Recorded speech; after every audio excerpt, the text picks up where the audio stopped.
A vidite tole? To je kreša in je za kresen dober. Ta gre doskrat v solato. To so moje koruzice, ki jih imam posajene povsod po vrtu. Vse posod, kjer sem videl prosti konček, sem posadil ene takšne koruzice. Vidite jih tudi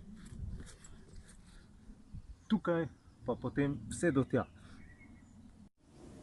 Evo, to so moje sončnice, ki veselo rastejo. Iz tega si bom pridelal semena in iz teh semen bom delal drugo leto na polno svoje sončnične kalčke. In kalčki so zakon.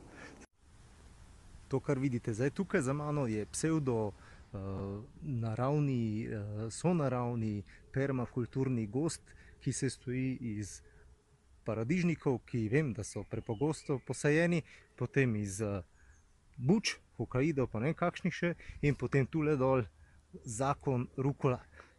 In kdo je kriv za to? Kriv za to je Robert Špiler, ki je napisal tole knjigo Štihanje, ne hvala. Tako da, Robert Špiler, hvala. In zelo dobro si vplival, oziroma zelo pozitivno si vplival na moje življenje.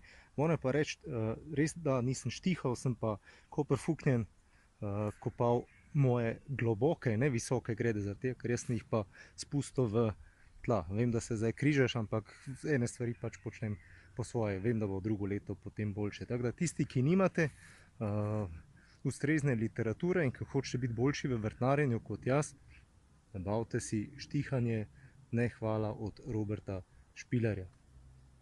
Tip je zakon.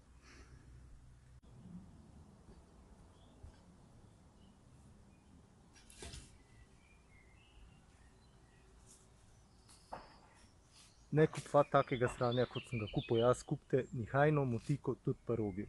Jasno?